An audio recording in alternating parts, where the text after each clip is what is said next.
Bonjour, chères dames, chers messieurs, chères demoiselles. J'espère que vous allez bien, que vous avez passé une excellente nuit de dimanche à lundi 19 août 2024. J'espère de tout cœur que vous avez entamé la semaine avec de très bonnes énergies et je vous souhaite également un très bon début de semaine, mais aussi une très belle semaine dans la santé, de faire la longévité, beaucoup d'amour et beaucoup d'énergie pour affronter les défis de la vie. Mesdames et messieurs, je suis très heureux et très satisfait de vous savoir nombreux sur ma chaîne YouTube Kanté J Visionnaire. Et donc, je vous invite à continuer à vous abonner, mais aussi à activer la cloche de notification pour ne plus rater mes émissions. Parce que l'objectif est de développer cette chaîne. Donc, activez la cloche de notification, comme ça, vous avez mes émissions en temps réel. Nous allons directement nous plonger dans le vif du sujet. Il s'agit de M. Zelelan. Vous savez, j'aime dire souvent que M. Zelelan n'est pas sérieux.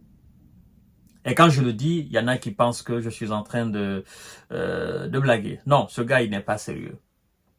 Comment, pour un homme, un soi-disant chef d'État, dans de telles circonstances, tu lances une opération en Russie, à peine juste 2 semaines, et tu annonces que ton armée a déjà atteint son objectif.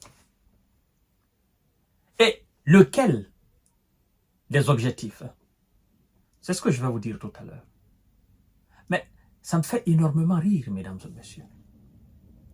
Zelelan nous dit que son armée a atteint son objectif. Et que l'objectif initial de son armée, avant le lancement de cette offensive, était de créer une zone tampon en territoire russe.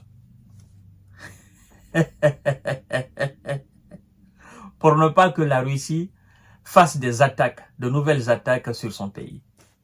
Dans son pays, mesdames et messieurs. Alors, vous savez, j'ai l'impression que ce gars, il marche sur la tête.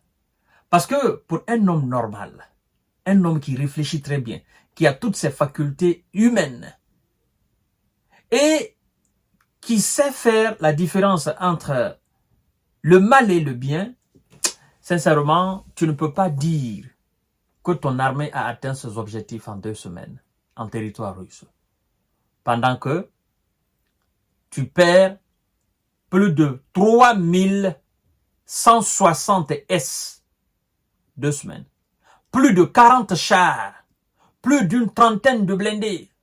Tes unités mobiles sont traquées comme du gibier, sont neutralisées par des drones, sont repérées de gauche à droite. Dans toutes les directions sont stoppées, premièrement. Deuxièmement, quand parle-t-on de zone tampon, militairement? Parce qu'il faut que les gens comprennent ce que ça veut dire zone tampon.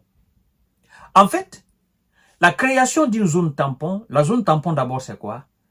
C'est une surface, n'est-ce pas, de terre, ou une portion de terre, à partir d'où on a érigé soit un barrage, ou soit des dispositifs, pour ne pas que l'adversaire qui est en face de nous ne puisse rester chez lui, nous attaquer. C'est tout simplement ça, la zone de tampon. Comme la Russie l'a fait à Kharkov.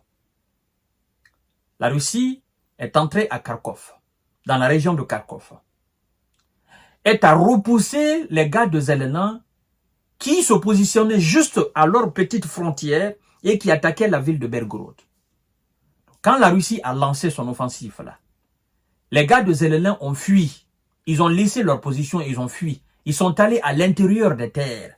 Et à partir de là, ils n'ont pas d'armes puissantes capables d'envoyer des missiles dans la ville de Belgorod. À part les drones qu'ils envoient, les drones kamikazes machin qu'ils envoient. Mais ça aussi c'est impuissant. C'est faible.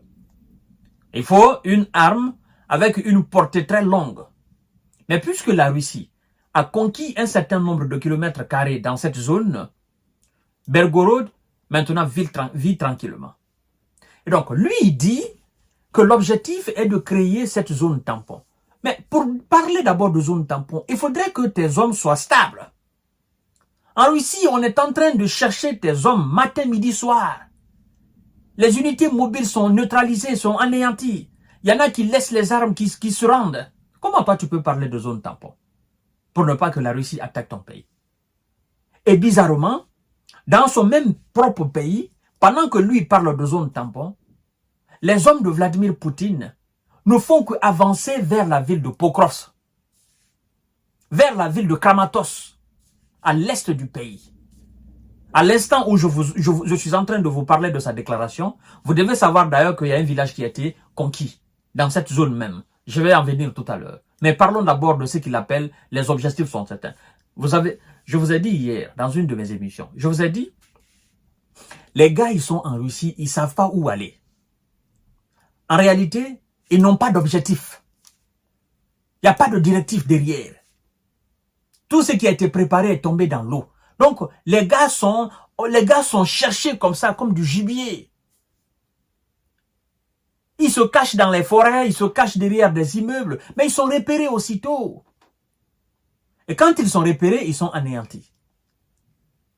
Les chars sont rendus en molécules. Et toi, tu te dis, mes objectifs sont atteints.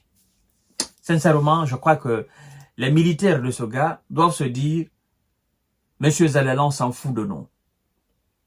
Non, il s'en fout de nous. Notre vie là, ça ne l'intéresse pas.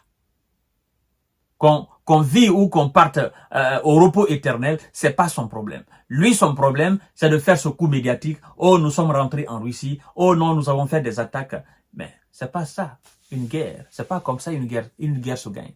C'est pas sur les plateaux de télévision. C'est pas en donnant des informations truquées que tu vas gagner la guerre. Non, tu gagnes pas la guerre avec ça.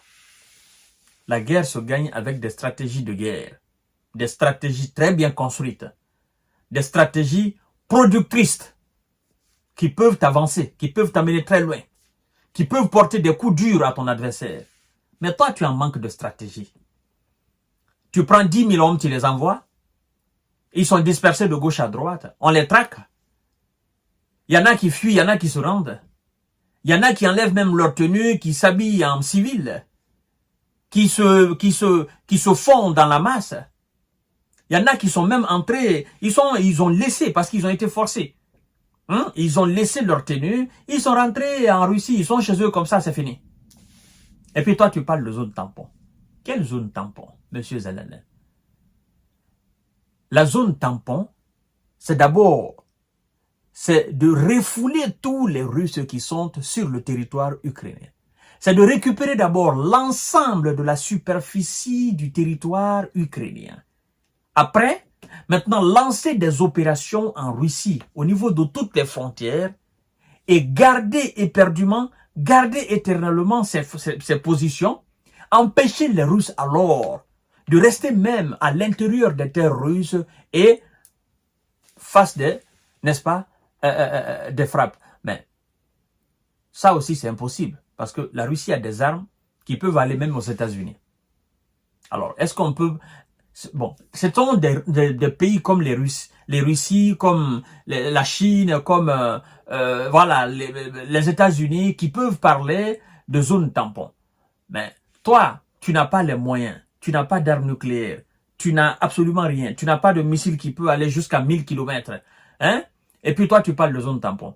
Mais ces gens-là, ils ont des armes qui peuvent aller jusqu'à 8000 km. Donc, quand eux te disent zone tampon, oui, eux, ils ont la capacité parce qu'ils ont les armes. Mais toi, tu n'as pas tout ça là. Est-ce que toi, tu peux parler de zone tampon? Tu parles de zone tampon, tu rentres sur le territoire russe. Et c'est quand même bête, quoi, sincèrement. Tu sais très bien que tu es dans un pays où il y a des missiles qui peuvent toucher même ta capitale. On te laisse sur le territoire russe, on fait des frappes et ça va toucher ta capitale. Ça va toucher ton dernier village vers la frontière de Pologne ou vers la frontière de Roumanie. Tu vois, on laisse même ta capitale. On va à l'intérieur des terres. On cible une position là-bas. On descend pour te montrer que tu ne peux pas parler de zone tampon. C'est quand même pathétique, mesdames et messieurs. Bon, on va pas s'étaler trop là-dessus, je crois que vous avez compris. Et à l'instant T où je suis en train d'enregistrer cette émission, vous devez savoir qu'à l'est de son pays, non, la situation est incontrôlable. Les Russes ne font qu'avancer d'une façon inarrêtable, mesdames et messieurs. À tout à l'heure pour une autre série d'informations de décortiquage. Ce village qui est pris, nous allons faire une émission là-dessus tout à l'heure. Merci beaucoup et partagez la vidéo dans tout.